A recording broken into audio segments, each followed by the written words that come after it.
మహాభారతం అంటే అందరికీ కూడా చాలా ఇష్టమైనటువంటి ఒక సబ్జెక్ట్. వింటే భారతం వినాలి, తింటే గారెలు తినాలి అని. మహాభారతం అంత గొప్పది. మరి ఇందులో కొంతమంది వీరులు ఉన్నారు. వారి పేర్లంతా కూడా మనం ఎప్పుడో చెప్పుకుంటూ ఉంటే వింటుంటాం, మర్చిపోయి ఉంటాం. ఒక 51 మంది వీరులు ఉన్నారు. వారు ఎవరో తెలుసా? ఇది చాలా ముఖ్యమైనటువంటి సబ్జెక్ట్. చాలామంది మర్చిపోతున్నాం. మీ పిల్లలకి ఇది వినిపియండి. ఇది రానున్న రోజుకి ఇది ఒక నానుడిగా ఉంటుంది. మనమందరం ముఖ్యంగా మన పిల్లలకి తెలియజేయాల్సిన అవసరం ఎంతైనా ఉంది. తప్పనిసరిగా తెలుసుకోవాలి. ఆలోచన దీంట్లో పెట్టండి.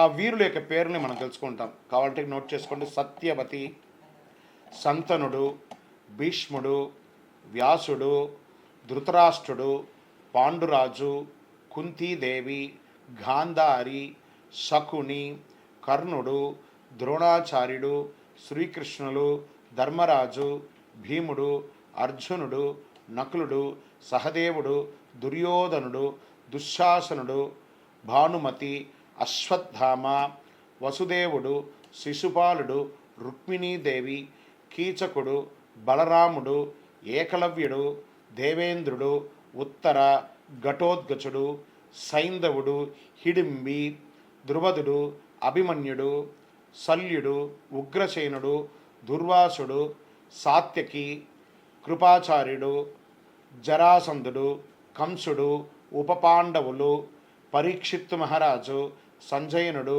నలుడు, పురోచనుడు, విదురుడు, అంబిక, అంబాళిక, యశోద, దుశ్శల వీళ్ళందరూ కూడాను ఏదో రకంగా ఈ మహాభారతంలో ఏదో ఒక యుద్ధం, ఏదో ఒక వ్యవహారం చేసిన వాళ్ళే. అంత అద్భుతమైనటువంటి విషయం. ఈ టీవీ ఛానల్ ద్వారా, ఈ మాధ్యమం ద్వారా మనం చూసేవాళ్ళు దీన్ని జీవితకాలం గుర్తుండి పెట్టుకునేటట్టుగా వినడానికి పిల్లలకి నేర్పిస్తూనండి. ఈ 51 పేరులో ఒక పేరు, 2 పేరు అలా మనం చెప్తూ ఉండగా కూడా మనలో కూడా ఒక ధైర్యం, ఒక శక్తి వస్తుంది, విజయం వస్తుంది.